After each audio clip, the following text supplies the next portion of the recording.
Boa tarde, professor. Nós somos o grupo composto por Adriano Zanata, Carlos Henrique, Laura Guastovara e Thalissa dos Santos. Nós ficamos com o tema de número 9, que é sobre a criação de um conversor de imagens para o formato de ASCII. Eu sou a Laura e agora eu vou descrever o processo do fluxograma. Bom, primeiro marcar o ponto de partida do algoritmo, né, que seria o início.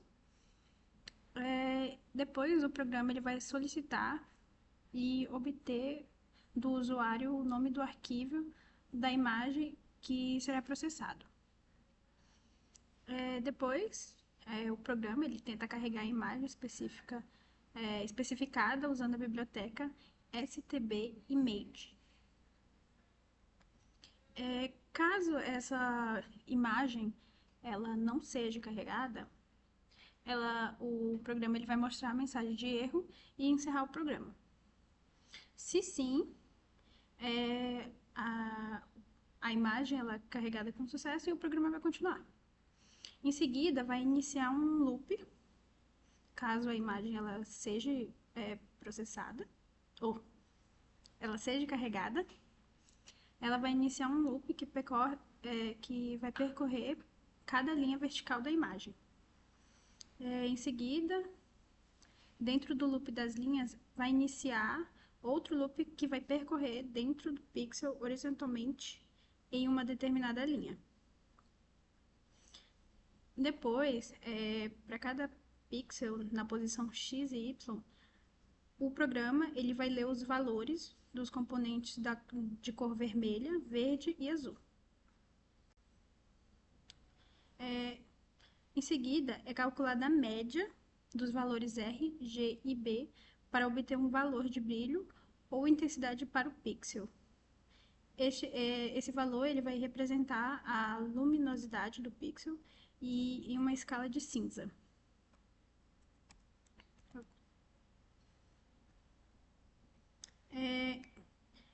Com esse brilho, no valor, com essa base no brilho, no valor de brilho calculado, um caráter ASCII vai corresponder e é selecionado. Os pixels mais claros, eles podem ser mapeados para caracteres como espaço ou ponto, enquanto os pixels mais escuros, eles podem ser mapeados por caracteres como jogo da velha ou arroba. A escolha dos caracteres é a faixa de brilho associada a eles e determinam a qualidade visual da arte. Em seguida, o caráter ASCII é escolhido e impresso na tela. Após o processo, todos os pixels de uma linha têm uma quebra de linha que é impressa, garantindo que os caracteres da próxima linha da imagem comecem em uma nova linha de saída. Os loops para cada linha da imagem, para cada coluna da imagem, continua até que todos os pixels de todas as linhas da imagem tenham sido processados. E no final, né, a etapa final, ela vai indicar que toda a imagem foi convertida e impressa como um caractere ASCII na tela. E então o programa termina. Olá, eu sou Thalissa e esse é o nosso código. Eu vou falar sobre a introdução das bibliotecas. A primeira biblioteca, standInputOnPut.h, permite usar comandos de entrada e saída como printf para imprimir mensagens na tela e putchar para mostrar um caractere. Ela é uma das bibliotecas mais básicas e essenciais em si. Sem ela, não conseguimos exibir informações para o usuário. A segunda biblioteca, string.h, usada para manipular texto string, por exemplo, a função string_length calcula o número de caracteres de uma string. Essa biblioteca facilita o trabalho com nomes, palavras e frases. A terceira biblioteca, locale.h, permite configurar a linguagem do sistema, como aceitar acentos e caracteres especiais. Essa biblioteca é muito útil quando o programa precisa lidar com textos em português ou outras línguas com acentuação.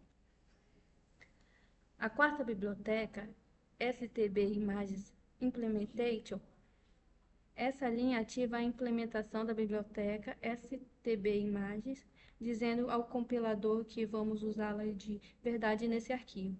Sem essa linha, a biblioteca seria apenas declarada, mas não funcionaria de fato.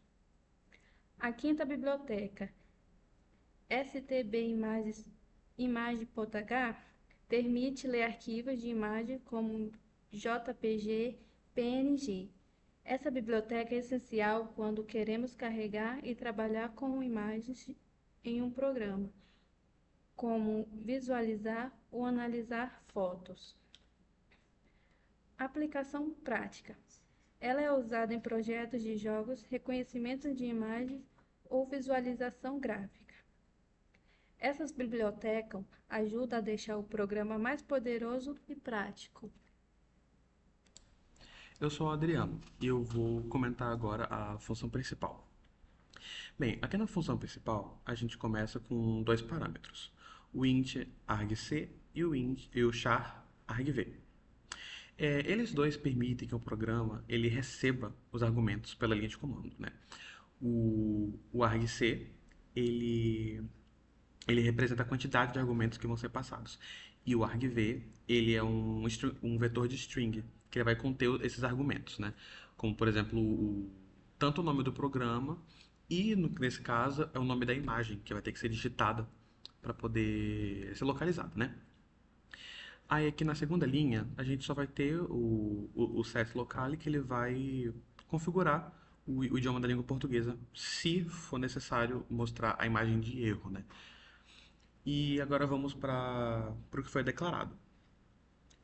Aqui nós temos o chars, que contém uma sequência de caracteres.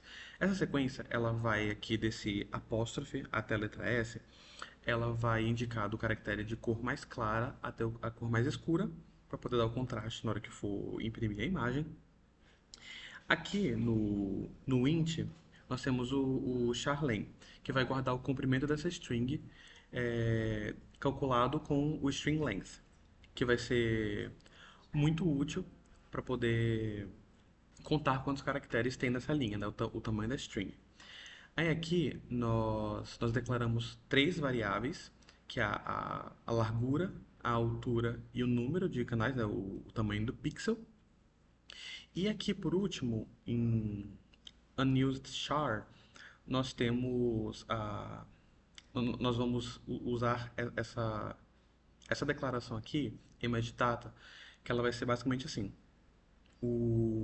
Na biblioteca stdimage nós temos o stbi load, que ele vai servir para carregar os dados informados da imagem na linha de comando e vai armazenar eles para o ponteiro, né? Aí esse ponteiro, que vai ser o image data, ele vai conter os valores brutos do pixel da imagem.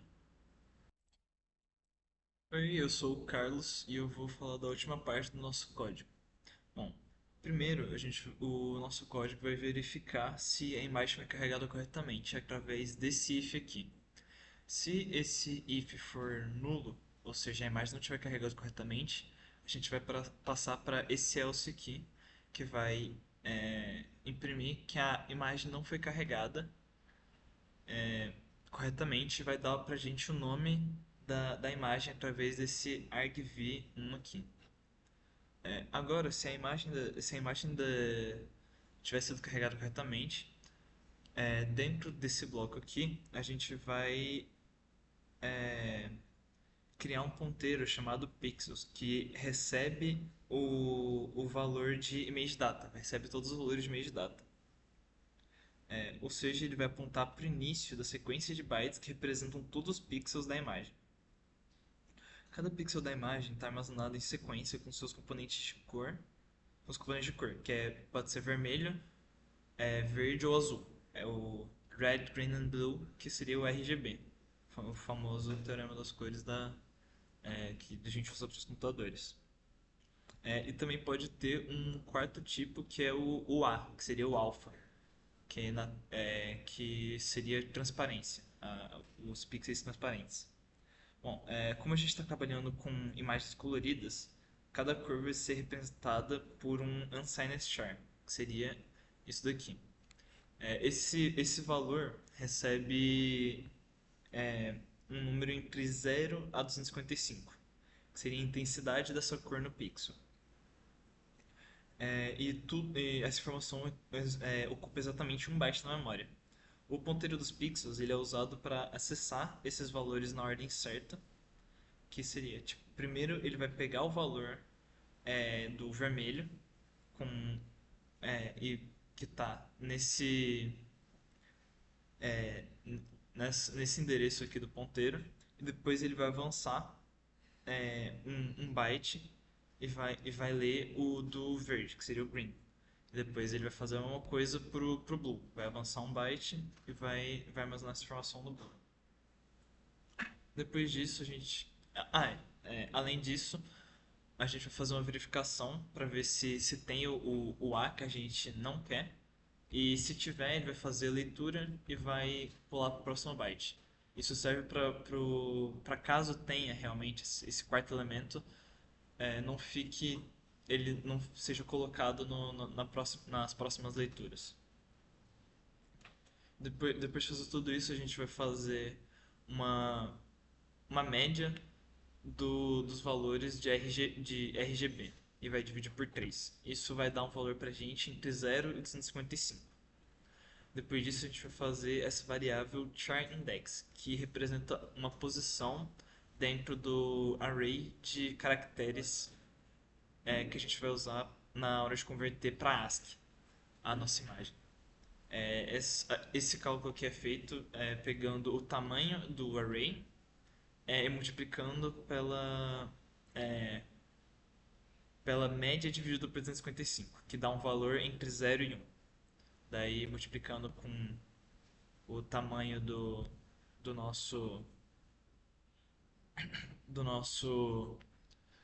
array vai dar um número que seria o caractere que a gente precisa colocar no ASCII. E depois de fazer tudo isso, a gente só precisa imprimir o caractere que a gente quer, pegando o caractere do nosso array chars na posição char_index, que é o array que eu acabei a variável que eu acabei de explicar. Daí esse código vai ser repetido em todas as colunas de uma linha. E depois disso, depois que imprimir todas as colunas, a gente vai quebrar a linha, passar para a próxima linha e fazer a mesma coisa tudo de novo. Aqui nessa parte, eu vou só mostrar a execução do código dele funcionando.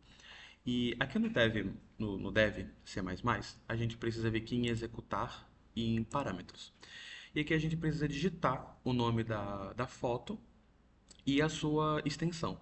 Só que a foto, ela precisa estar na mesma pasta, né, no mesmo diretório, tanto que o código quanto com a biblioteca stbimage.